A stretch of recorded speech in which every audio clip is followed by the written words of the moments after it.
Cuando vi el BMW negro estacionado en mi entrada, donde siempre había estado el rosal que planté cuando mi esposo murió hace 15 años, supe que algo terrible estaba por revelarse. Tenía 67 años.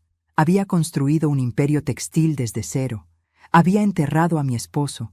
Había criado a mi hijo sola. Y jamás, en todos esos años de lucha y sacrificio, había sentido el tipo de traición helada que me atravesó el pecho esa tarde de octubre.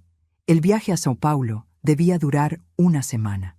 Reuniones con proveedores, negociaciones que habían tomado meses coordinar, pero la gripe de mi socio principal canceló todo el itinerario en cuestión de horas.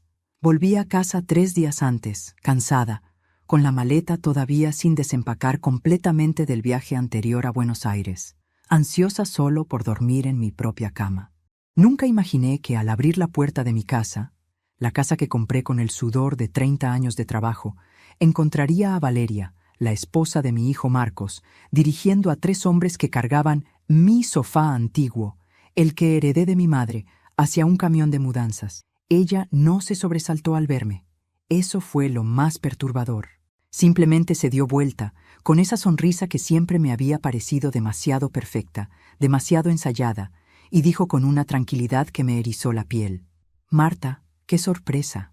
Pensé que volvías el jueves. Estamos haciendo algunas reformas antes de mudarnos.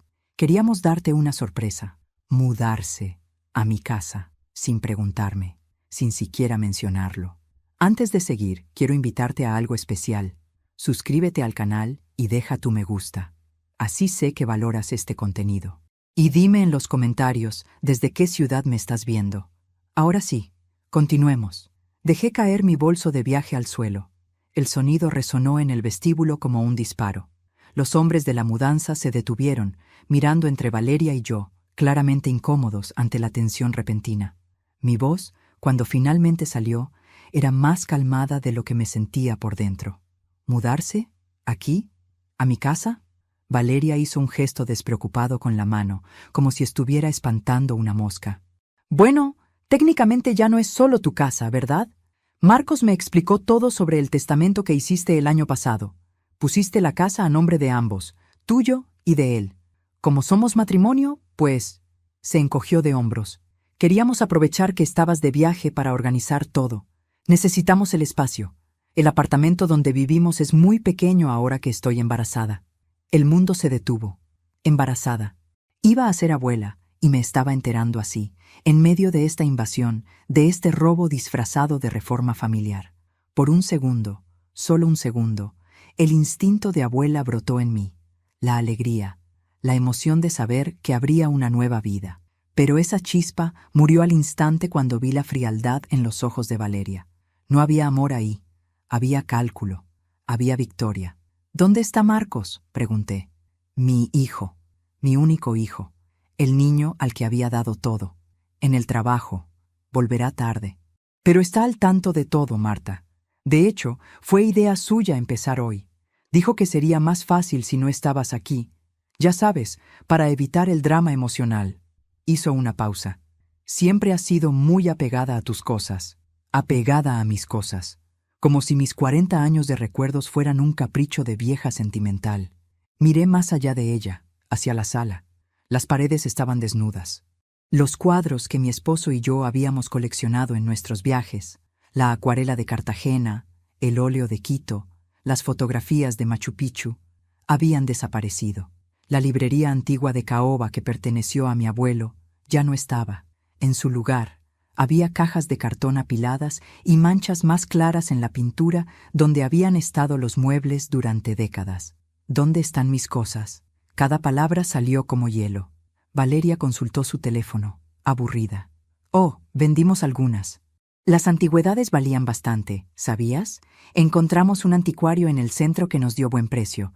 Lo demás está en un depósito.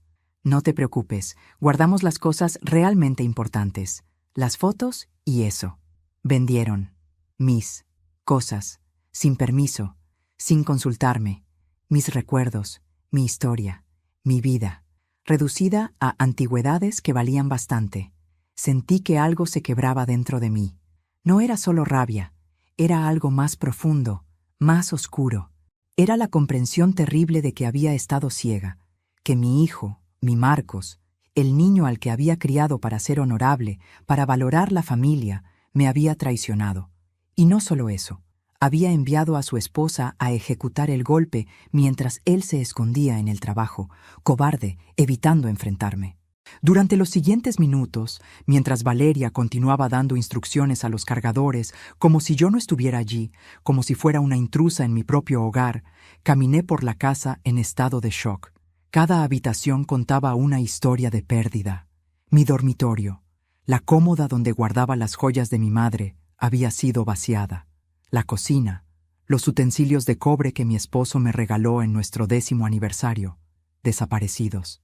El estudio, mi escritorio, donde había construido mi negocio desde cero, ya no estaba. En su lugar, había una cuna a medio armar y bolsas de ropa de bebé. Habían convertido mi santuario en su almacén. Habían borrado mi existencia de mi propia casa. Cuando regresé a la sala, Valeria estaba firmando un documento para el camión de mudanza. Me vio y sonrió de nuevo. Esa sonrisa que ahora reconocía como pura malicia disfrazada de amabilidad. No te preocupes, Marta. Dejaremos la habitación de servicio para ti. Es pequeña, pero cómoda. Así podrás ayudarnos con el bebé cuando nazca. ¿No es maravilloso? Seremos una familia de verdad. La habitación de servicio. Me estaba ofreciendo la habitación de servicio. En mi propia casa.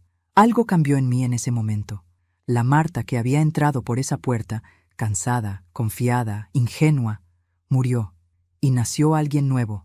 Alguien que no iba a ser víctima. Alguien que iba a luchar.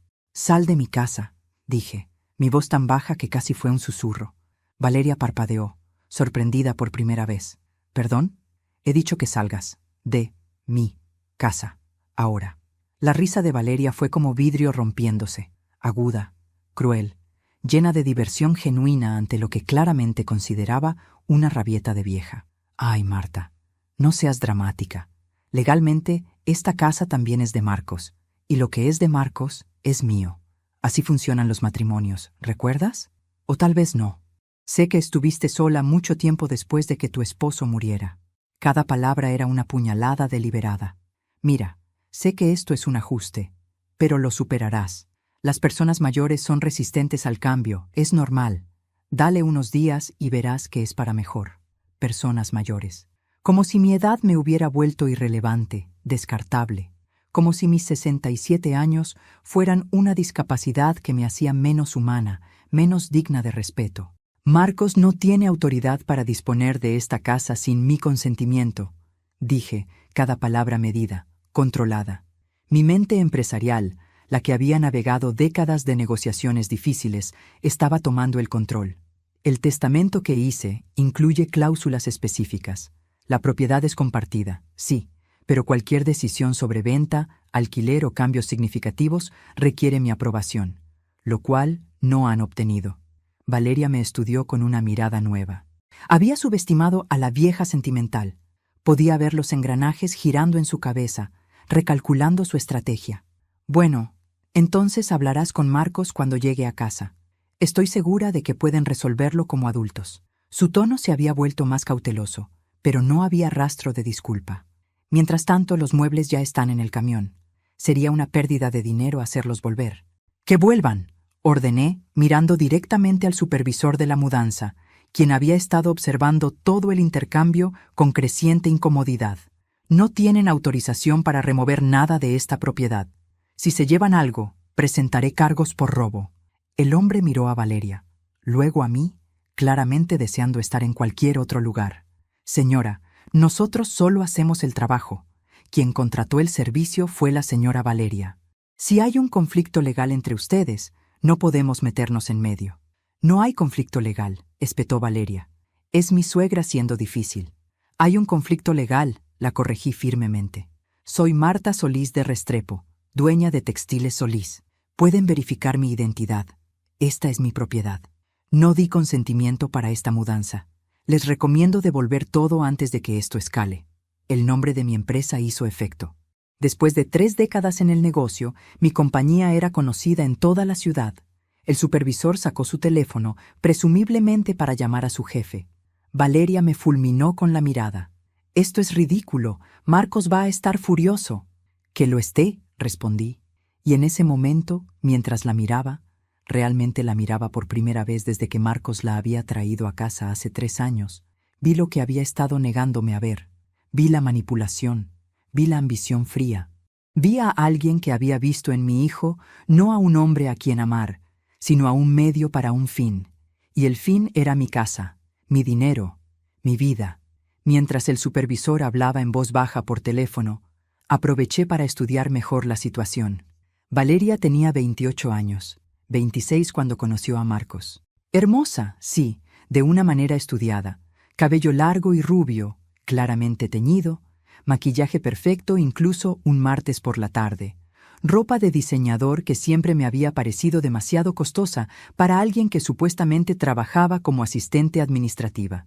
Marcos me había contado que venía de una familia humilde del interior, que había llegado a la ciudad buscando mejores oportunidades. Yo había admirado eso, me había identificado con esa hambre de superación. Ahora me preguntaba cuánto de su historia era verdad. Marcos tenía 35 años, era ingeniero civil, exitoso por derecho propio, no gracias a mi dinero, sino a su propio talento. Alto, de facciones suaves como su padre, pero con mi determinación. O eso había creído. Ahora no estaba segura de conocerlo en absoluto. ¿Cómo había llegado a este punto? Como mi hijo, el niño que lloraba si accidentalmente pisaba una hormiga, se había convertido en alguien capaz de robarme mi hogar. La memoria me llevó atrás, a días más simples.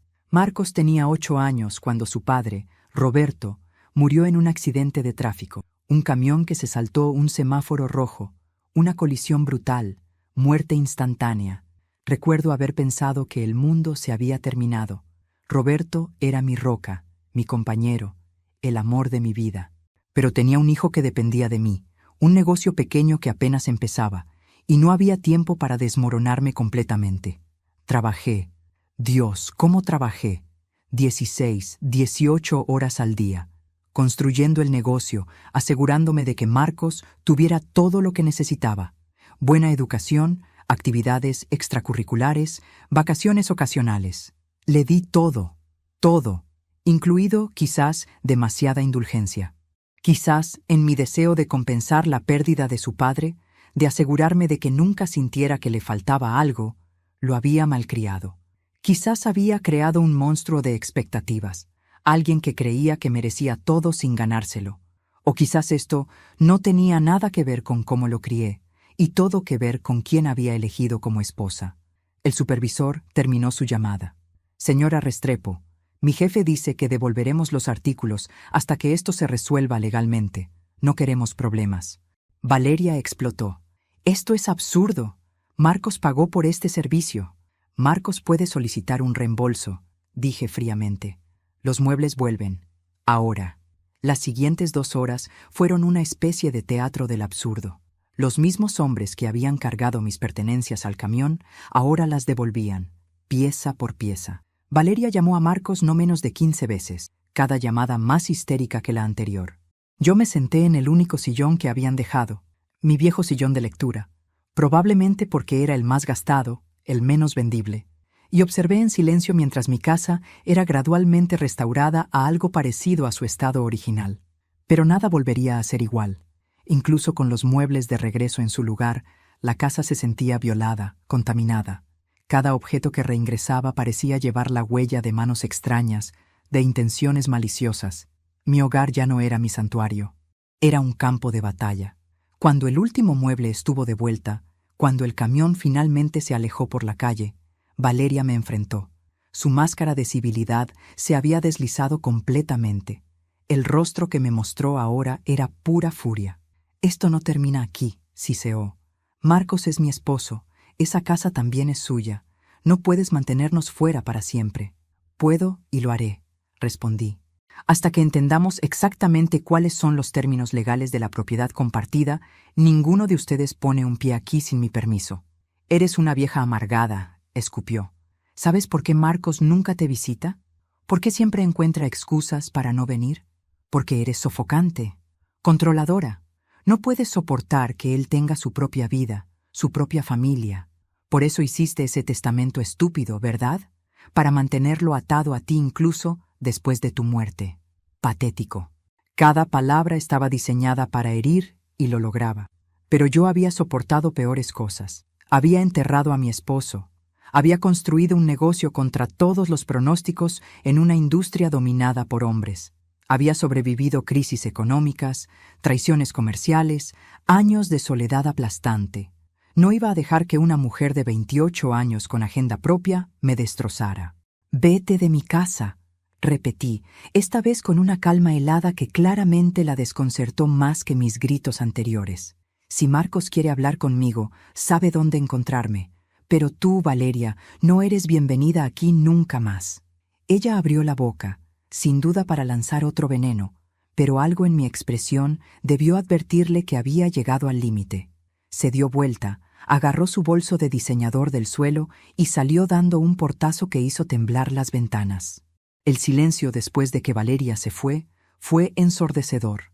Me quedé inmóvil en medio de mi sala, rodeada de muebles que ya no se sentían completamente míos, en una casa que ya no se sentía como hogar. Las sombras de la tarde se alargaban por el suelo, y me di cuenta de que habían pasado horas desde que había llegado, horas que habían cambiado todo. Me obligué a moverme. Primero, revisé cada habitación metódicamente, catalogando mentalmente qué había desaparecido, qué había sido movido, qué daños había. En el dormitorio principal, descubrí que no solo habían vaciado la cómoda de mi madre, habían forzado la cerradura del joyero pequeño donde guardaba las piezas más valiosas, los aretes de esmeraldas que Roberto me regaló en nuestro 20º aniversario, desaparecidos. El reloj de bolsillo de oro de mi abuelo, que había sobrevivido 3 generaciones, desaparecido. El collar de perlas que había sido de mi abuela, desaparecido.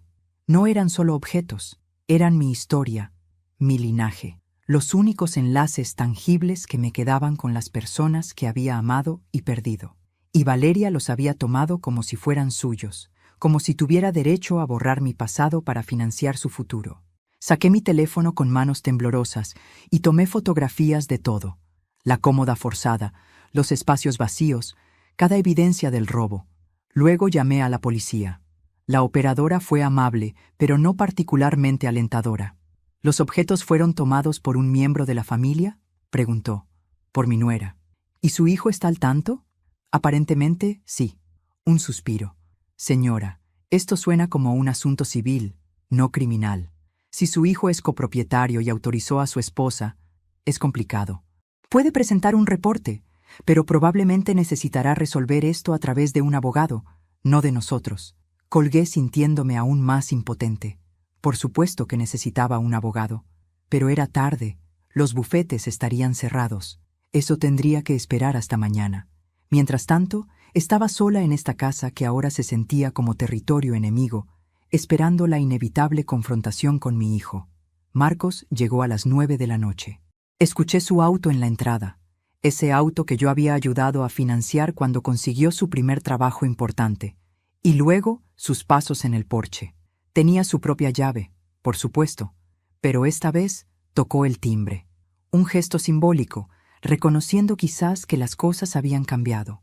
Abrí la puerta y vi a mi hijo, alto, atractivo, vestido con un traje caro que no reconocí. Parecía cansado, pero también tenso, a la defensiva. Vi a su padre en sus ojos, esos mismos ojos café cálido que solían mirarme con adoración incondicional cuando era niño. Ahora solo vi incomodidad y algo que podría haber sido culpa. «Mamá», dijo, y su voz era la de un extraño, formal, distante. «Necesitamos hablar». «Pasa», respondí haciéndome a un lado. Era mi casa, pero de alguna manera me sentía como si estuviera permitiendo la entrada a un invasor. Se sentó en el sofá que casi había perdido hoy, y se aflojó la corbata. Yo tomé el sillón frente a él, la mesa de centro entre nosotros como un campo de batalla en miniatura. «Valeria me llamó», comenzó, innecesariamente. «Está muy alterada». «Ella está alterada», repetí, sin poder creer lo que estaba escuchando. «Marcos, tu esposa intentó robar mi casa, vendió mis pertenencias, forzó mi joyero y se llevó las joyas de la familia». «¿Y ella está alterada?» Él se pasó una mano por el cabello. Un gesto que reconocí desde su infancia. Lo hacía cuando sabía que estaba en problemas. No fue robo, mamá. Somos familia. Y técnicamente, yo soy copropietario. ¿Técnicamente? La palabra salió como un látigo. Marcos, ¿cuándo te convertiste en alguien que se escuda detrás de tecnicismos para justificar traicionar a tu propia madre? No es traición. Su voz subió, defensiva. Es práctica. Esta casa es enorme, vives sola. La mantienes como un museo. Nosotros necesitamos espacio. Vamos a tener un bebé. ¿Lo sabías? ¿O estás tan absorta en tu mundo que ni siquiera te importa que vas a ser abuela? El bebé. Ese era su as bajo la manga, su basa emocional. Y funcionó, parcialmente. Sentí una punzada aguda de dolor y pérdida. Debería haber sido un momento de alegría, de celebración. Mi primer nieto. En cambio, era un arma siendo usada contra mí. Me acabo de enterar hoy, dije, mi voz más suave ahora, de la peor manera posible, en medio de descubrir que mi hijo y mi nuera planeaban expulsarme de mi propia casa. ¿Esperabas que lo celebrara? Marcos tuvo la decencia de verse avergonzado. No era así como queríamos contártelo. ¿Cómo querías contármelo, Marcos? ¿Presentándome un hecho consumado? Sorpresa, mamá, nos mudamos a tu casa, vendimos tus cosas. Ah, y por cierto, ¿vas a ser abuela? Queríamos evitar este tipo de drama exactamente, dijo, recuperando su tono defensivo. Sabíamos que ibas a ponerte difícil. Siempre te pones difícil cuando se trata de cambios. ¿Difícil? ¿Defender mis derechos básicos es ser difícil? Eres mi madre, explotó, poniéndose de pie. Se supone que debes apoyarme. Se supone que debes alegrarte de que voy a tener una familia. Pero no, todo siempre tiene que ser sobre ti, sobre tus sentimientos, sobre tu casa, sobre tus cosas. Me puse de pie también, enfrentándolo. Yo, que solo medía 1,62 m frente a mi hijo de 1,85 m. Pero en ese momento, yo era la más alta. Yo era la que tenía el poder moral. Te di todo, dije, cada palabra temblando con décadas de sacrificio. Trabajé 3 trabajos para pagarte la universidad después de que tu padre murió. Me salté comidas para que tú tuvieras deportes y clases de música. Me quedé despierta noches enteras ayudándote con proyectos. Te apoyé en cada decisión, incluso cuando elegiste a Valeria, aunque algo en mi instinto me advertía. Y ahora me acusas de ser egoísta porque no quiero ser expulsada de mi propia casa. Nadie te está expulsando. Íbamos a dejarte quedarte, en la habitación de servicio, en mi propia casa. ¿Y se supone que debo estar agradecida? El silencio que siguió era denso con años de cosas no dichas. Vi algo cruzar el rostro de Marcos, algo que no pude descifrar. ¿Duda? ¿Vergüenza? ¿O simplemente cansancio de esta conversación? Mamá, dijo finalmente, su voz más calmada pero no más cálida. No quiero pelear contigo, pero necesitas entender. Voy a ser padre. Mi prioridad ahora es mi familia, Valeria y el bebé. No puedo seguir siendo tu niñito para siempre. No te estoy pidiendo que seas mi niñito, respondí, sintiendo lágrimas ardiendo en mis ojos, pero negándome a dejarlas caer. Te estoy pidiendo que seas mi hijo, que me trates con el respeto básico que se merece cualquier ser humano, sin importar nuestra relación. Y yo te estoy pidiendo que entiendas que las cosas están cambiando, que no puedes controlar todo. No estoy tratando de controlar nada. Estoy tratando de proteger lo que es mío por derecho. Nos miramos, madre e hijo, a través de un abismo que parecía imposible de cruzar. ¿Cuándo había comenzado esto? ¿Cuándo se había envenenado nuestra relación hasta este punto? ¿O siempre había estado ahí, estas tensiones, estos resentimientos, enterrados bajo capas de amor obligatorio y deber familiar? Contrata un abogado si quieres, dijo Marcos finalmente yendo hacia la puerta. Nosotros también lo haremos, pero esto va a pasar, mamá. Nos vamos a mudar aquí, con o sin tu bendición, es mi derecho legal. Y defenderé mis derechos legales, respondí. Aunque eso signifique enfrentarme a ti. Se detuvo en la puerta, su espalda hacia mí. ¿Sabes qué es lo más triste? Que papá jamás hubiera dejado que llegáramos a esto. Él sabía cómo ser padre sin ser sofocante. Tú nunca aprendiste ese equilibrio. Y con eso se fue, dejándome con palabras que dolían más que cualquier golpe físico podría, porque había invocado a Roberto. Había usado a mi esposo muerto, el amor de mi vida, como un arma contra mí. Esa noche no dormí. Me quedé despierta en la cama que había compartido con Roberto durante 20 años, mirando el techo, reproduciendo la conversación con Marcos una y otra vez, buscando el momento exacto en que todo se había torcido. ¿Había sido cuando conoció a Valeria? ¿O había comenzado antes, durante su adolescencia, cuando empezó a distanciarse naturalmente, como todos los hijos lo hacen? Roberto. Su nombre era un fantasma que no me abandonaba. Marcos tenía razón en una cosa. Roberto jamás hubiera dejado que llegáramos a esto, pero no por las razones que Marcos pensaba. Roberto hubiera visto a través de Valeria desde el primer día. Tenía ese don para leer a las personas, para ver más allá de las fachadas. Yo había perdido eso con los años. O tal vez simplemente había querido creer tanto que Marcos había encontrado el amor verdadero que me cegué voluntariamente. A las 5 de la mañana me rendí con el sueño. Me levanté, preparé café y para cuando el sol comenzó a asomar en el horizonte, ya había hecho una lista mental de todo lo que necesitaba hacer. Primero, documentar todo. Segundo, encontrar al mejor abogado de propiedad de la ciudad.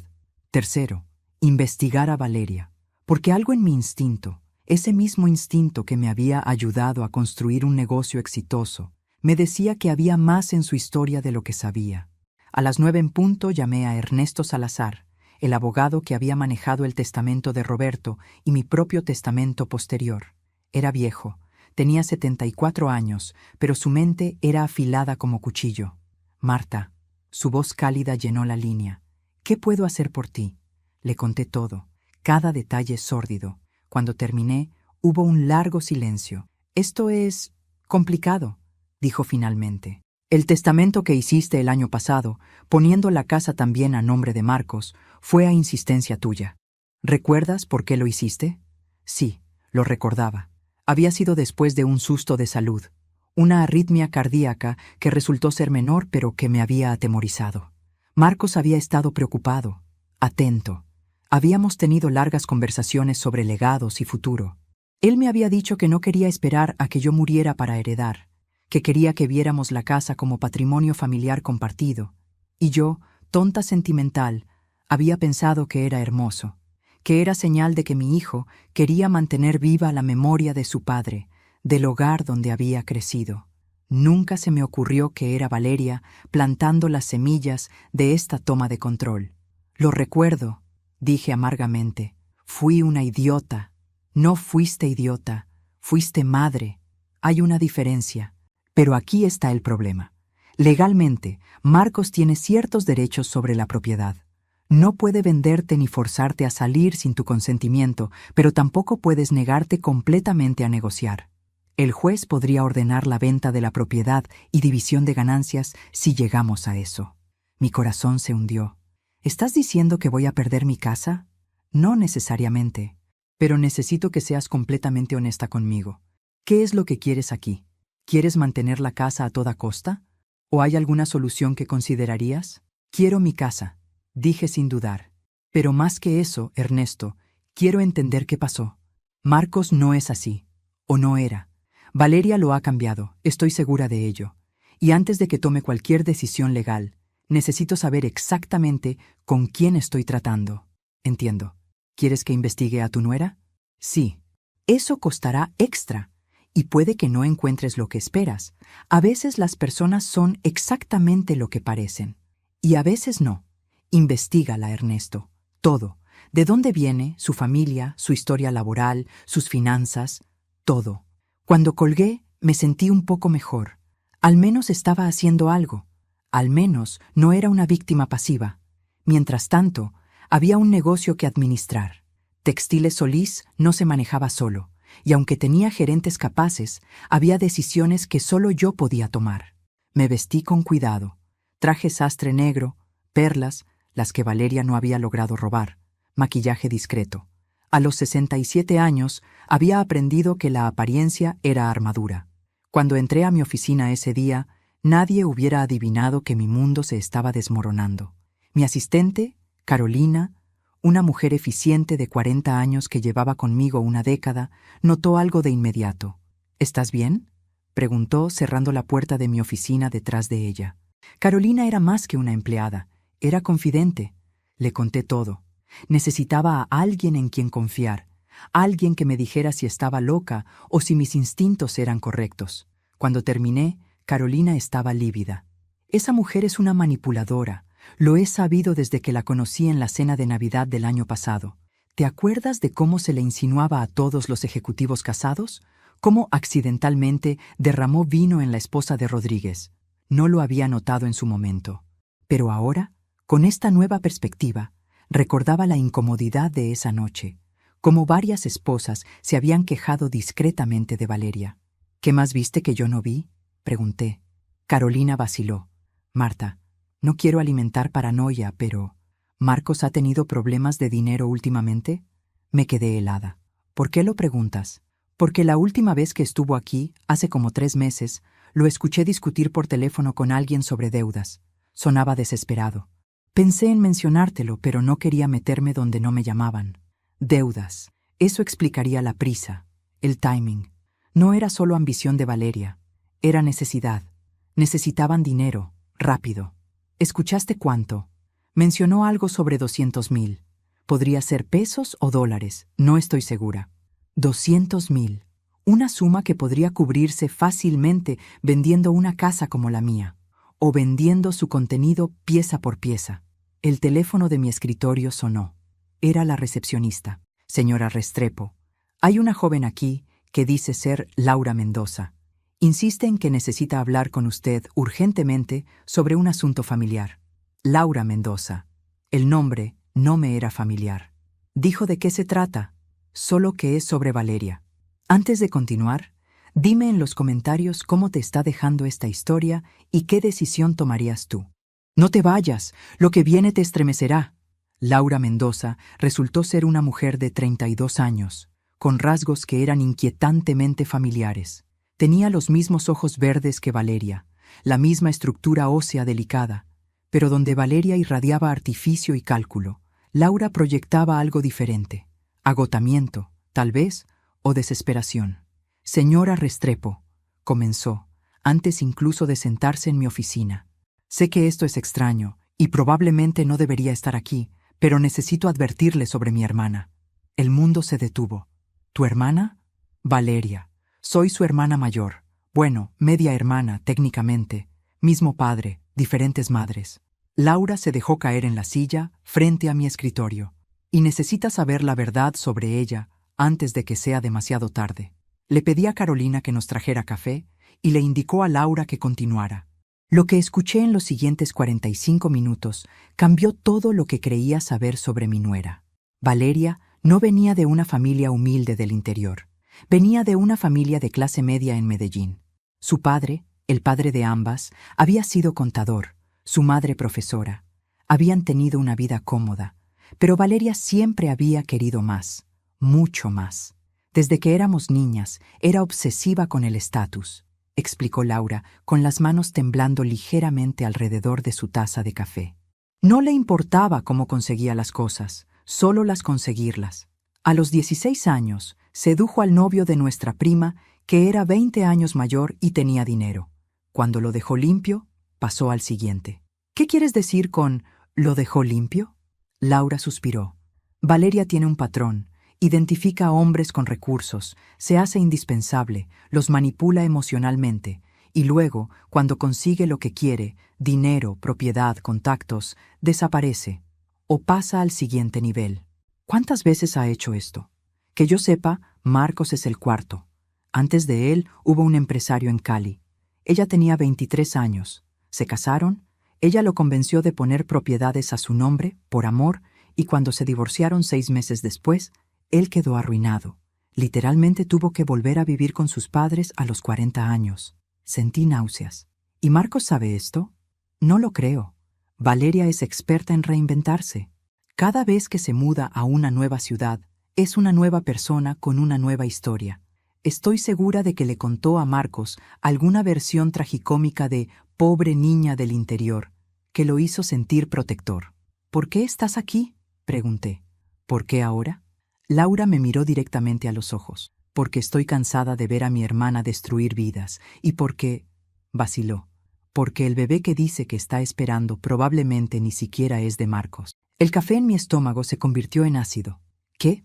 Valeria estaba saliendo con otro hombre hace 4 meses, un médico casado. Lo sé porque me pidió que mintiera por ella si Marcos hacía preguntas. Terminó con el médico justo antes de descubrir que estaba embarazada. La cronología es sospechosa. ¿Tienes pruebas? Mensajes de texto, correos electrónicos, fotos. Laura sacó su teléfono. Estaba esperando el momento correcto para usarlas. Cuando escuché que estaban tratando de quitarte la casa, supe que era ahora. Valeria ha ido demasiado lejos esta vez. Pasamos la siguiente hora revisando evidencia. Era abrumadora.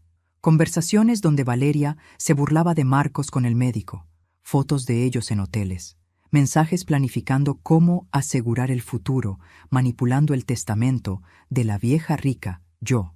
Para cuando Laura se fue, dejando copias de todo en una memoria USB, yo ya no era la misma mujer que había comenzado ese día.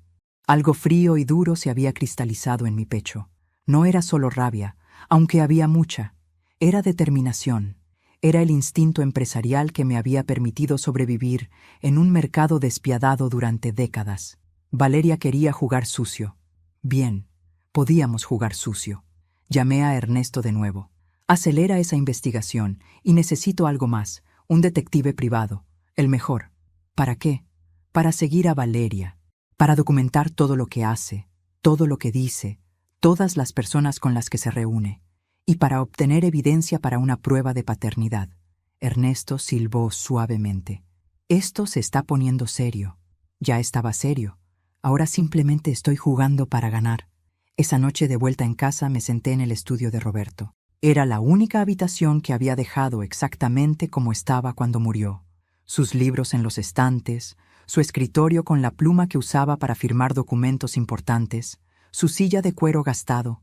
Venía aquí cuando necesitaba sentirlo cerca, cuando necesitaba su consejo silencioso. No sé si aprobarías esto, le dije al aire vacío. Siempre fuiste más bondadoso que yo, más dispuesto a perdonar. Pero Roberto, ¿qué se supone que haga? ¿Dejar que me despojen? ¿Dejar que destruyan todo por lo que trabajamos? No hubo respuesta, por supuesto, pero en el silencio encontré mi propia resolución. Roberto me había amado por mi fuerza, no a pesar de ella. Me había apoyado cuando decidí expandir el negocio, cuando tomé riesgos que otros consideraban temerarios. Él hubiera entendido que esto no era crueldad, era supervivencia. Mi teléfono sonó. Número desconocido. Dudé. Luego contesté. ¿Marta Restrepo? Una voz masculina, formal. Sí, mi nombre es Carlos Andrade. Soy el detective que Ernesto Salazar contrató. Necesito reunirme con usted lo antes posible. He encontrado algo que debería ver de inmediato. ¿Qué encontraste? Prefiero mostrárselo en persona. ¿Puede reunirse conmigo en 1 hora? Nos encontramos en un café discreto en el centro. Carlos era un hombre de unos 50 años, ex policía según Ernesto, con cara de haber visto demasiado de la naturaleza humana. Puso un sobremanila sobre la mesa entre nosotros. Señora Restrepo, su nuera no es quien dice ser. Para empezar, Valeria Mendoza no es su nombre real. Es Valeria Sandoval. Cambió su apellido hace 5 años, probablemente para distanciarse de un historial que incluye 2 arrestos por fraude, cargos que fueron retirados, pero aún así, y una demanda civil por extorsión que se resolvió fuera de la corte.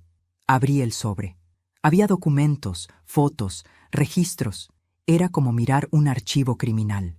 Esta mujer, esta extraña, había estado viviendo bajo mi techo, comiendo en mi mesa, llamándome mamá, con esa sonrisa falsa.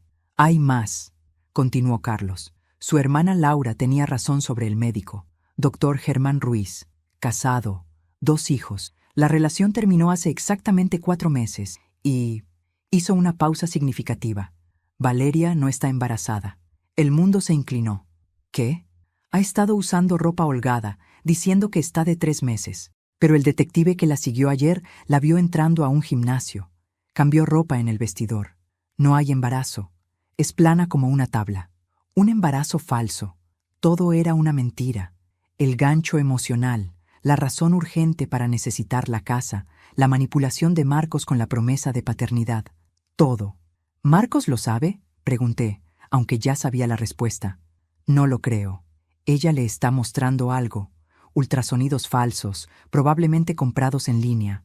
Son sorprendentemente fáciles de conseguir. Y él le cree porque, ¿por qué no creería? Es su esposa. Mi pobre hijo, mi estúpido, ingenuo, manipulado hijo. Por un momento, la rabia hacia él se transformó en algo más complejo. Pena, protección, el instinto maternal que nunca muere sin importar cuán adultos se vuelvan nuestros hijos. ¿Qué sugieres que haga con esta información?, pregunté a Carlos. Depende de lo que quiera lograr. Si quiere destruirla, esto es suficiente. Si quiere recuperar a su hijo, necesitará estrategia.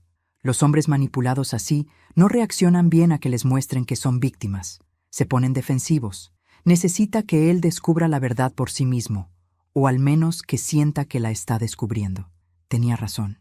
Si yo llegaba con Marcos y le arrojaba todo esto en la cara, él lo vería como un ataque a su esposa, a su matrimonio, a su juicio.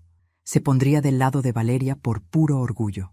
Necesitaba ser más sutil. «Dame 24 horas», dije. «Voy a crear una situación donde la verdad salga a la luz, naturalmente». Carlos asintió, respeto brillando en sus ojos.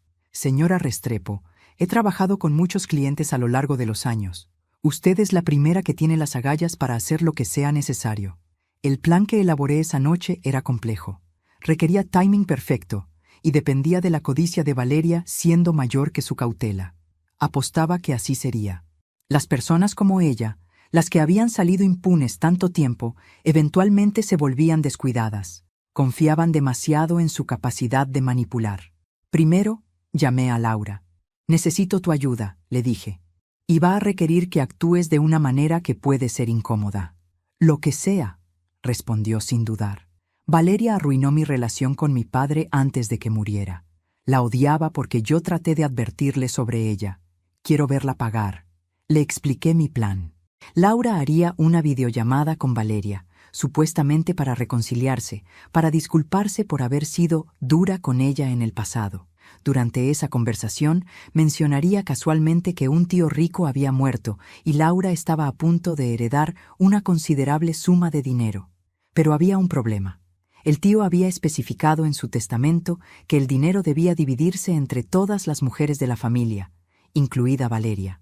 Pero para reclamarla, Valeria necesitaría proporcionar documentación que probara su identidad y estado civil. Cuando pida detalles, le diré que el abogado del tío necesita copias de su acta de matrimonio, su identificación real y prueba de residencia, explicó Laura, entendiendo inmediatamente. Si es tan codiciosa como creo, no podrá resistirse. Y cuando proporcione los documentos, estaremos listos para demostrar que es quien ha estado mintiendo. ¿Y si no muerde el anzuelo? Morderá. Valeria nunca ha dejado pasar una oportunidad de dinero gratis. Es su debilidad fundamental. La conversación entre las hermanas ocurrió 2 días después. Yo estaba en un cuarto adyacente, escuchando a través de auriculares, mientras Laura actuaba magistralmente. Vi la codicia iluminar los ojos de Valeria, incluso a través de la pantalla. «¿Cuánto?», preguntó Valeria, olvidando fingir duelo por el tío que supuestamente acababa de morir. 2 millones, dijo Laura sin pestañear. Divididos entre 5 mujeres, serían 400.000 para ti. 400.000. Vi los engranajes girando en la mente de Valeria. Eso era más que suficiente para empezar una nueva vida, con o sin Marcos. «¿Qué necesito hacer?», preguntó Valeria, con urgencia reemplazando cualquier pretensión de cautela. Laura le dio las instrucciones. Valeria prometió enviar los documentos ese mismo día. Cuando la videollamada terminó, Laura me miró y sonrió grimly. Picó el anzuelo. Los documentos llegaron por email esa noche. Valeria, en su prisa, había sido descuidada. Envió copias de su identificación real, Valeria Sandoval, no Mendoza, su acta de matrimonio con Marcos, donde había usado el nombre Mendoza, lo que técnicamente hacía el matrimonio inválido, y extractos bancarios que mostraban transferencias sospechosas de las cuentas conjuntas que compartía con Marcos. Carlos lo revisó todo con ojo experto. «Esto es oro», dijo. «Fraude en documentos de matrimonio, transferencias no autorizadas, uso de identidad falsa. Hay suficiente aquí para presentar cargos criminales si quiere ir por ese camino. Pero yo no quería simplemente destruir a Valeria. Quería que Marcos viera la verdad. Quería que mi hijo despertara de esta pesadilla con los ojos abiertos. Así que diseñé un escenario diferente. Invité a Marcos a almorzar. Solo nosotros dos, le dije. Sin Valeria, sin tensiones. Madre e hijo intentando reconstruir puentes. Él aceptó, probablemente pensando que finalmente me había rendido, que estaba lista para capitular. Nos encontramos en un restaurante elegante en el centro, neutral, público. Marcos llegó 5 minutos tarde, luciendo cansado. Noté nuevas líneas alrededor de sus ojos, una tensión en sus hombros que no recordaba. Gracias por venir, dije, genuina. A pesar de todo, este era mi hijo. Lo amaba. Eso nunca cambiaría. Mamá, comenzó, si esto es para intentar convencerme de nuevo sobre Valeria, no lo es, lo interrumpí. Es para decirte que lo siento. Él parpadeó, claramente desconcertado. ¿Perdón? Lo siento, repetí, forzando las palabras aunque saboreaban a ceniza. He estado tan concentrada en proteger mis derechos que no me detuve a considerar tu perspectiva. Vas a ser padre, necesitas espacio, y yo he sido egoísta. Vi la cautela en sus ojos, pero también algo más, alivio. Quería creer esto. Quería que las cosas volvieran a ser fáciles entre nosotros. No eras egoísta, dijo suavizándose. Bueno, tal vez un poco, pero entiendo por qué. La casa es importante para ti. Era importante, dije. Pero tú eres más importante. La familia es más importante. Y si ustedes necesitan la casa, entonces encontraremos una solución que funcione para todos. Marcos se veía genuinamente conmovido. ¿De verdad? De verdad. De hecho, estuve pensando, ¿qué te parece si pongo la casa completamente a tu nombre? Como regalo anticipado de herencia. Así, Valeria se sentirá más segura, más establecida. Y yo puedo comprar algo más pequeño, más manejable para una mujer de mi edad. Era el sacrificio final, el regalo supremo. Y vi la culpa cruzar el rostro de Marcos, la comprensión de cuánto estaba ofreciendo, cuánto estaba cediendo. Mamá, no tienes que... Quiero hacerlo, insistí. Pero necesito que hagas algo por mí primero, solo una cosa pequeña. ¿Qué? Necesito que Valeria y tú vean a mi abogado conmigo, para hacer todo legalmente correcto. Papeles, transferencias, documentación adecuada. No puede ser solo un acuerdo verbal. Debe ser legal. Marcos asintió, entusiasmado ahora. Por supuesto, cuando quieras. Mañana, a las 3, en el bufete de Ernesto Salazar. Mañana está perfecto. Nos despedimos con un abrazo, el primero en semanas. Y mientras lo sostenía, mi hijo alto e ingenuo, sentí simultáneamente amor abrumador y tristeza devastadora, porque sabía que en 24 horas su mundo se desmoronaría, y aunque era necesario, aunque tenía que pasar, todavía dolía ser el instrumento de esa destrucción. La tarde siguiente, a las 3 en punto, Marcos y Valeria llegaron al bufete de Ernesto Salazar.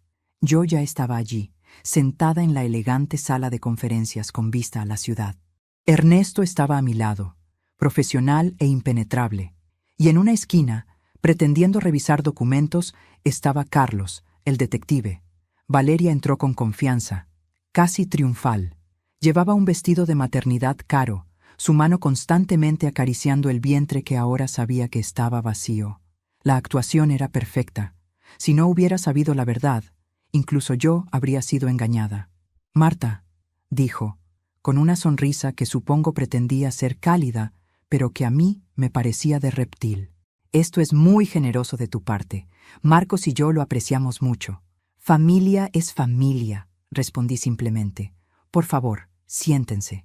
Ernesto comenzó con su rutina habitual, explicando los procedimientos legales, la documentación necesaria, los pasos para transferir propiedad. Valeria asentía, claramente aburrida por el tecnicismo legal, ansiosa de llegar a la parte donde firmaba papeles y obtenía lo que quería. Ahora, dijo Ernesto, mirando a Valeria directamente, antes de proceder, necesito verificar la identidad de todas las partes involucradas. Es procedimiento estándar. Señora Sandoval, ¿Puede proporcionarme su identificación? El silencio que siguió fue eléctrico. Vi a Valeria palidecer levemente, sus ojos volando hacia Marcos, luego de vuelta a Ernesto. «Es Mendoza», corrigió con voz tensa. «Valeria Mendoza». «Ah», dijo Ernesto, consultando deliberadamente un documento frente a él. «Qué curioso, porque los registros que tengo aquí muestran que su nombre legal es Valeria Sandoval. ¿Ha habido un cambio legal de nombre que no esté registrado?» Marcos se inclinó hacia adelante. «¿De qué está hablando?» «Por supuesto que su apellido es Mendoza. Así es como nos casamos». Ernesto sacó una carpeta. «Señor Restrepo, lamento informarle que el acta de matrimonio que tienen registrada contiene información fraudulenta. Su esposa usó un nombre falso, lo que técnicamente hace su matrimonio inválido». El color drenó del rostro de Marcos. «Eso es ridículo. Valeria, dile que es ridículo». Valeria se había puesto de pie, su máscara de compostura finalmente resquebrajándose. «Esto es una trampa. Marta, ¿qué es esto?» «Esto es la verdad saliendo a la luz», respondí calmadamente. «Algo que debió pasar hace mucho tiempo». «Marcos, vámonos», ordenó Valeria, agarrando su bolso. «No», dijo Marcos, su voz extrañamente quieta. «Quiero escuchar el resto». Ernesto continuó implacable ahora. «También tenemos evidencia de que usted, señora Sandoval, ha estado haciendo transferencias no autorizadas de las cuentas conjuntas que comparte con el señor Restrepo. Más de 150,000 en los últimos 6 meses. «¡Eso es nuestro dinero!», estalló Valeria. «Como su esposa, tengo derecho». «Excepto que legalmente no es su esposa», señaló Ernesto. «El matrimonio fue registrado bajo un nombre falso, lo que hace todas las transacciones subsecuentes potencialmente fraudulentas». Marcos estaba mirando a Valeria como si nunca la hubiera visto antes. «¿Transferiste 150,000? ¿A dónde?» A nuestra cuenta de ahorros», tartamudeó Valeria. «Para el bebé, para el futuro». «No», dijo Carlos, hablando por primera vez. Se acercó y puso otra carpeta sobre la mesa. Lo transfirió a una cuenta a su nombre solamente, una cuenta que el señor Restrepo desconocía. «Y no hay bebé, señor Restrepo. Su esposa no está embarazada». El mundo se detuvo. Marcos se quedó completamente inmóvil, procesando las palabras, negándose a aceptarlas inicialmente. Luego miró a Valeria, buscando negación, buscando explicación, y encontró solo pánico en sus ojos. «¿Valeria?» Su voz era apenas un susurro. «¿No estás embarazada?» «Es complicado», comenzó ella, pero su voz se quebraba. «Iba a decírtelo. Tuve un aborto espontáneo, pero no quería preocuparte. Entonces seguí fingiendo mientras...» «¿Mientras qué?», exigió Marcos, su voz subiendo. «¿Mientras seguías mintiendo? ¿Mientras planeabas qué? ¿Desaparecer con el dinero?» «No, Marcos, lo amo. Todo esto, el dinero, la casa, es por nuestro futuro». «¿Qué futuro?». Se puso de pie, tambaleándose levemente. «¿Qué maldito futuro hay con una mujer que ni siquiera me dijo su nombre real?». Carlos sacó más documentos. «Hay más, señor Restrepo. Su esposa tiene un historial. Arrestos por fraude, una demanda por extorsión, un patrón de relaciones donde manipula a hombres con recursos. Usted es, según nuestra investigación, al menos el cuarto». «No».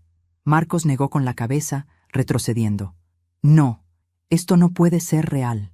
«Marcos, por favor». Valeria intentó acercarse, pero él levantó una mano, deteniéndola. «No me toques.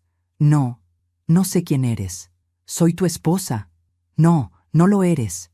La voz de Marcos rompió el espacio como un trueno. «Legalmente no lo eres, y claramente nunca lo fuiste realmente. Todo fue mentira». Valeria se giró hacia mí, y en su rostro vi algo feo emergiendo. Rabia pura, sin disfrazar. «Tú hiciste esto, vieja amargada y celosa. No podía soportar que Marcos tuviera a alguien más en su vida». «No», dije, manteniéndome calmada aunque mi corazón latía salvajemente. «Tú hiciste esto. Yo solo destapé la verdad. Y si hubiera sido la mujer que decías ser, no habría nada que destapar». Valeria soltó una risa histérica. «¿Y qué ahora? ¿Crees que Marcos va a agradecer que destruyeras su matrimonio? ¿Que lo hayas humillado así?» «No destruí nada», respondí. «No había nada real que destruir. Solo ilusiones. Y sí, duele ahora. Pero es un dolor necesario. Es el dolor de sanar. Marcos se había derrumbado en una silla, su cabeza entre sus manos. Vi sus hombros temblar. Mi hijo, mi bebé, estaba llorando. Y aunque saber que había hecho lo correcto no hacía que fuera más fácil ver su dolor, Ernesto, con profesionalismo compasivo, dijo: «Señor Restrepo, si desea presentar cargos criminales, puedo conectarlo con las autoridades apropiadas. El fraude de identidad, las transferencias no autorizadas, todo constituye fundamento para acción legal». «Quiero que se vaya», dijo Marcos sin levantar la cabeza. «Simplemente quiero que se vaya y nunca la vuelva a ver». Valeria, viendo que había perdido, que no había forma de salir de esto, finalmente mostró su verdadero rostro. «Bien, me iré. Pero no creas que esto termina aquí. Hay otras formas de hacer que la gente pague». Carlos se puso de pie, su presencia física repentinamente amenazante. «Señora Sandoval, le sugiero que se vaya tranquilamente. Tenemos suficiente evidencia para asegurar que pase tiempo en prisión. Su única salida en este momento es desaparecer y agradecer que no estamos presionando cargos todavía». Valeria nos miró a todos, su bonito rostro contorsionado en furia. Luego agarró su bolso y salió disparada de la oficina, sus tacones resonando agresivamente contra el piso de mármol. La puerta se cerró detrás de ella con un golpe final. En el silencio que siguió a la partida de Valeria, nadie se movió. Marcos seguía con la cabeza entre las manos. Ernesto miraba sus documentos con incomodidad profesional, y Carlos discretamente salió de la habitación, sintiendo que su presencia ya no era necesaria. Me levanté lentamente y me acerqué a mi hijo. Puse mi mano en su hombro, esperando que me rechazara, que me culpara, que me odiara por haber revelado la verdad de manera tan brutal. Pero en cambio, él giró y me abrazó, como no lo había hecho desde que era niño, y sollozó contra mi hombro. «Lo siento, mamá», decía entre lágrimas. «Lo siento mucho. Tenías razón, siempre tuviste razón sobre ella». «Shh», lo consolé, acariciando su cabello como había hecho 1000 veces cuando era pequeño. «No tienes que disculparte. Ella era muy buena en lo que hacía. Nos engañó a todos, al menos al principio». «¿Cómo no lo vi?», preguntó su voz rota. «¿Cómo pude ser tan ciego?». «Porque amabas», dije simplemente. «Y el amor nos hace vulnerables, nos hace querer creer lo mejor de las personas». Nos quedamos así por largo tiempo, madre e hijo, sanando algo que se había roto entre nosotros. Cuando finalmente se separó, sus ojos estaban rojos pero más claros, como si un peso terrible se hubiera levantado. «Las deudas que mencionaste», dije suavemente, «las que te tienen en problemas, ¿de dónde vinieron?». Marcos se limpió la cara con el dorso de su mano. «Valeria, ella decía que necesitábamos invertir en su negocio, una boutique que iba a abrir. Le di 150,000 para capital inicial. Ahora entiendo que nunca hubo boutique. Solo estaba robándome. ¿Y los otros 50,000? Compras, ropa, joyas, viajes. Ella decía que necesitaba verse bien para sus reuniones de negocios. Yo era un idiota». «No eras idiota. Eras un hombre enamorado que confiaba en su pareja. Eso no es estupidez. Eso es ser humano». Ernesto, que había estado dando espacio a este momento, finalmente habló. «Señor Restrepo, legalmente, como el matrimonio era fraudulento, tiene fundamentos para recuperar cualquier dinero que ella obtuvo durante ese periodo. Será proceso largo y probablemente no recuperará todo, pero es posible». Marcos asintió débilmente. «Hacer lo que sea necesario. Y mamá, sobre la casa. Nunca debí presionarte. Nunca debí permitir que Valeria...». «Ya pasó», lo interrumpí. «Lo importante ahora es que reconstruyamos. Tú reconstruyes tu vida, tu confianza, y nosotros reconstruimos nuestra relación. ¿Puedes perdonarme?», preguntó con la voz de un niño pequeño. «Ya te perdoné», dije, y era verdad. La rabia que había sentido hacia él había desaparecido, reemplazada por compasión. Pero más importante, ¿puedes perdonarte a ti mismo? Esa pregunta lo hizo pausar. Vi que no había considerado eso, que su mente todavía estaba atrapada en el shock de la revelación, en el dolor de la traición. Perdonarse a sí mismo sería el trabajo de meses, quizás años. Salimos del bufete de Ernesto 1 hora después. Habíamos hecho arreglos. Marcos presentaría para divorcio anulación inmediatamente. La investigación sobre las finanzas de Valeria continuaría, y por ahora, Marcos se quedaría conmigo. No en la habitación de servicio como Valeria había planeado, sino en su antigua habitación, la que había sido suya durante toda su infancia y adolescencia. Los siguientes días fueron extraños. Marcos se movía por la casa como fantasma, todavía procesando, todavía intentando entender cómo su realidad se había fragmentado tan completamente. Yo le daba espacio, pero estaba allí cuando me necesitaba, que era frecuentemente. Una noche, una semana después de la confrontación en el bufete, Marcos entró a la sala donde yo estaba leyendo. Se sentó frente a mí, mirándose las manos. «¿Cómo supiste?», preguntó.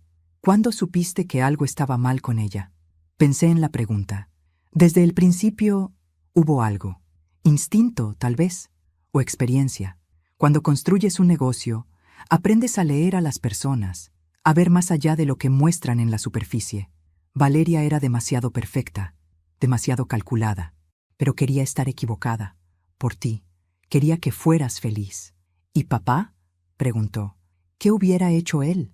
Era la pregunta que yo misma me había hecho cientos de veces en los últimos días. Tu padre era mejor persona que yo, más compasivo, pero también era protector. Si hubiera visto lo que Valeria estaba haciendo, lo que te estaba haciendo, hubiera actuado.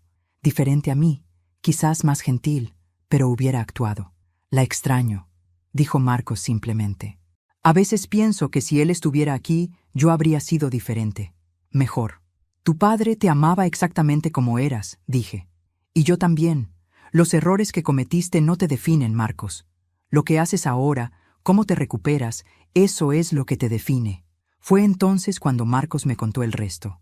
Los detalles que no había compartido en el bufete, las cosas que lo avergonzaban demasiado admitir en frente de extraños. Valeria lo había estado aislando sistemáticamente de sus amigos, de sus colegas. Criticaba constantemente su trabajo, su apariencia, sus decisiones.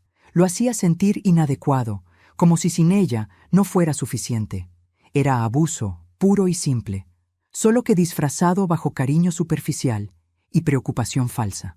Me hizo creer que tú eras el problema, confesó, que eras controladora, manipuladora, que la única forma de ser verdaderamente independiente era distanciarme de ti. Y yo le creí. Las personas como Valeria son expertas en eso, dije, en hacer que cuestiones tu propia percepción de la realidad. Se llama gaslighting y es devastadoramente efectivo. Hablamos hasta tarde esa noche, y por primera vez en años sentí que verdaderamente conocía a mi hijo de nuevo. No la versión editada que Valeria había permitido que yo viera, sino la persona real, vulnerable, herida, pero fundamentalmente buena. Los problemas no terminaron con la partida de Valeria, por supuesto. Carlos, el detective, nos informó que Valeria había dejado la ciudad, pero no antes de vaciar la cuenta secreta. Los 150,000 habían desaparecido.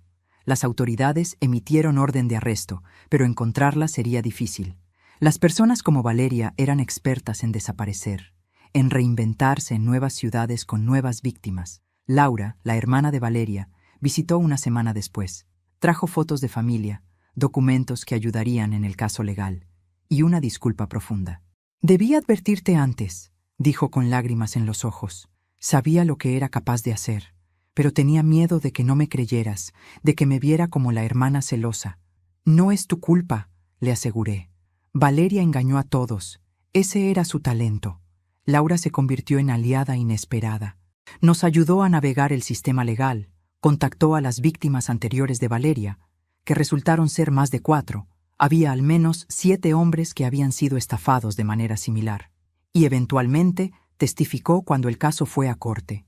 3 meses después de la confrontación en el bufete de Ernesto, Valeria fue arrestada. La encontraron en Cartagena, ya en proceso de seducir a su siguiente víctima, un empresario turístico viudo. Esta vez, sin embargo, Laura había alertado a la policía. Esta vez no escaparía. El juicio fue rápido. Con la evidencia que teníamos, los documentos fraudulentos, las transferencias bancarias, el testimonio de víctimas anteriores, la condena era inevitable. Valeria recibió 5 años por fraude, robo y uso de identidad falsa. No era suficiente por el daño que había causado, las vidas que había destruido, pero era algo. Marcos no fue al juicio. No podía. Todavía estaba sanando. trabajando con un terapeuta para procesar el abuso que había sufrido, para reconstruir su sentido de autoestima. Pero cuando le dije el veredicto, vi alivio en su rostro, no alegría. Él no era ese tipo de persona, pero sí cierre. Espero que encuentre ayuda allá adentro, dijo. Espero que pueda cambiar. Esa generosidad de espíritu, esa capacidad de desear el bien, incluso para quien lo había lastimado tan profundamente, me recordó por qué amaba a mi hijo. Roberto hubiera estado orgulloso. La casa, mi querida casa, lentamente volvió a sentirse como hogar. Marcos se quedó durante 6 meses, sanando, reconstruyendo. Luego, cuando estuvo listo, encontró su propio apartamento. Pequeño, modesto, pero suyo. Pagado con su propio dinero, sin deudas, sin compromisos tóxicos. Nuestras cenas semanales se volvieron tradición.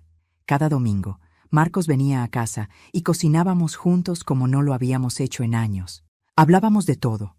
Su trabajo, que estaba floreciendo ahora que no tenía a Valeria drenando su energía, mi negocio, que estaba considerando vender y retirarme finalmente, y a veces, cuidadosamente, sobre el futuro. ¿Crees que alguna vez confiaré de nuevo?, preguntó una noche, mientras lavábamos platos. Sí, dije sin dudar, porque la alternativa es vivir con miedo, y ese no eres tú. Serás más cauteloso, sí, más consciente de las señales de advertencia, pero volverás a amar, y la próxima vez será real. Un año después del día en que volví de São Paulo y encontré ese BMW en mi entrada, me senté en el jardín donde solía estar el rosal. Lo había replantado, ese rosal que Valeria había destruido para estacionar su auto. Esta vez elegí rosas rojas, las favoritas de Roberto. Marcos llegó esa tarde con noticias. Había conocido a alguien, una arquitecta de su oficina, alguien que conocía desde hacía años, pero que solo ahora había notado realmente. No había prisa, me aseguró. Estaban tomándolo lento. Pero había algo ahí, algo que se sentía diferente, genuino. ¿La conoceré?, pregunté. Cuando esté listo, dijo. Cuando esté seguro. Y eso era suficiente, porque había aprendido que el amor no es posesión, no es control. Es confiar lo suficiente para soltar, sabiendo que lo que es verdadero volverá. Carolina, mi asistente, se volvió socia del negocio. Era hora. Ella había estado a mi lado durante una década, había demostrado su valía 1000 veces, y yo estaba cansada, lista para pasar a alguien más joven, más enérgica. Trabajaríamos en la transición durante 2 años y luego me retiraría completamente. ¿Qué harás con todo ese tiempo libre?, preguntó Carolina. Viajar, dije. Todos esos lugares que Roberto y yo planeamos visitar pero nunca tuvimos tiempo. Los haré por ambos. Laura se volvió amiga cercana. Nos reuníamos mensualmente para café, compartiendo historias, apoyándonos mutuamente. Ella también estaba sanando de su propia relación complicada con Valeria, de años de ser eclipsada por una hermana más hermosa, pero moralmente corrupta. ¿Alguna vez la perdonarás?, pregunté una vez. Laura pensó largo tiempo. No sé si el perdón es posible con alguien que nunca pidió disculpas, que nunca reconoció el daño, pero puedo dejarla ir. Puedo vivir mi vida sin que ella sea la villana central en mi historia. Eso tendrá que ser suficiente. En el segundo aniversario del día que cambió todo, organicé una pequeña cena. Marcos y su nueva novia, Andrea, que resultó ser exactamente el tipo de mujer íntegra y genuina que Valeria nunca podría ser. Laura, Carolina y su esposo, Ernesto, que se había vuelto no solo mi abogado sino mi amigo, e incluso Carlos, el detective que había destapado la verdad.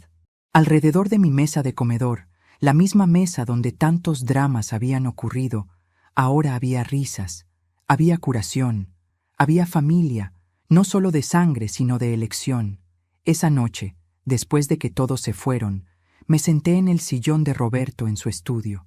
La luna brillaba a través de la ventana, iluminando sus libros, sus cosas, los recuerdos que habíamos compartido. Lo logramos, le dije al silencio. Nuestro hijo está bien, mejor que bien, y yo también lo estoy. No hubo respuesta, pero no necesitaba una. Después de 15 años, había aprendido a llevar a Roberto conmigo sin que su ausencia me destrozara.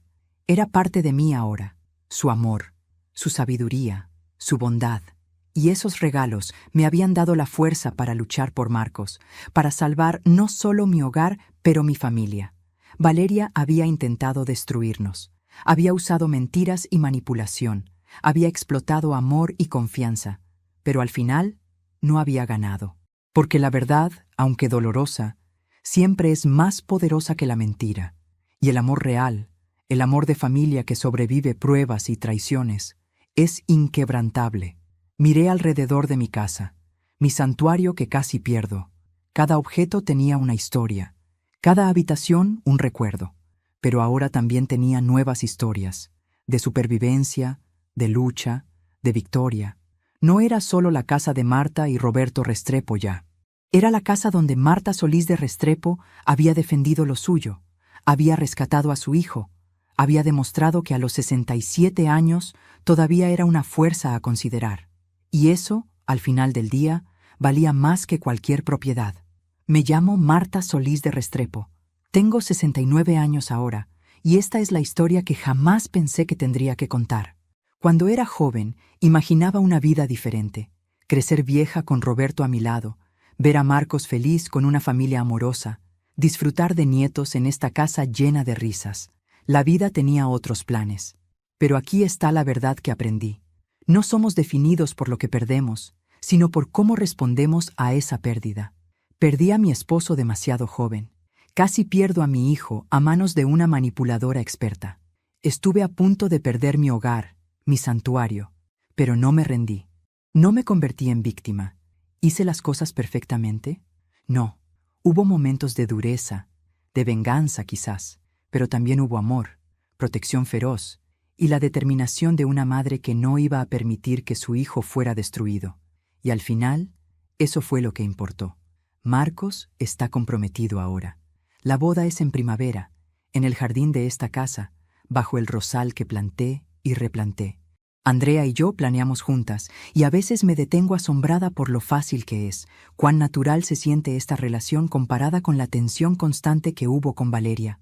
Valeria saldrá de prisión en 3 años. No sé qué pasará entonces. Espero, sinceramente, que use ese tiempo para cambiar, para reflexionar, para convertirse en alguien diferente. Pero no es mi responsabilidad. Mi responsabilidad era proteger a mi familia, y eso hice. A todos los que escuchan esta historia, les digo, confíen en sus instintos. Cuando algo se siente mal, probablemente lo está.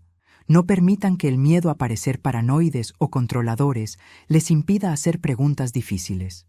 El amor real sobrevive el escrutinio. Solo las mentiras colapsan bajo el peso de la verdad. Y a las madres, nunca se disculpen por proteger a sus hijos, sin importar cuán adultos sean. El instinto maternal no expira a los 18 años. Solo aprende nuevas formas de manifestarse. Esta casa, mi hogar, ahora está completamente a mi nombre de nuevo. Y cuando llegue el momento, que espero sea dentro de muchos años, pasará a Marcos sin complicaciones, sin ambigüedades, sin vulnerabilidades que otros puedan explotar. Esa es la lección que aprendí. El amor debe ser protegido con sabiduría, no solo con el corazón. Vivo cada día agradecida, por la verdad que salió a la luz, por el hijo que recuperé, por la familia que reconstruimos, y por la fuerza que descubrí en mí misma cuando más la necesitaba. La vida después de 67 no es el final. A veces es donde comienza la batalla más importante, y yo gané la mía. Gracias por acompañarme en esta historia. Si llegaste hasta aquí, significa que este relato te tocó de alguna manera. Me encantaría saber qué pensaste. ¿Te sorprendió el giro? ¿Qué habrías hecho tú en el lugar de Marta? Por favor, suscríbete al canal si aún no lo has hecho y déjame un like si esta historia te conmovió, te hizo reflexionar o simplemente te mantuvo enganchado hasta el final. Y lo más importante, dime en los comentarios de qué ciudad me estás viendo y cuál fue tu parte favorita de la historia. Leo todos y cada uno de los comentarios y tu opinión significa mucho para mí. ¿Fue la justicia al final? ¿La confrontación en el bufete? ¿O quizás la reconciliación entre madre e hijo? Nos vemos en la próxima historia. Hasta pronto, y que siempre tengas el valor de defender lo que es tuyo.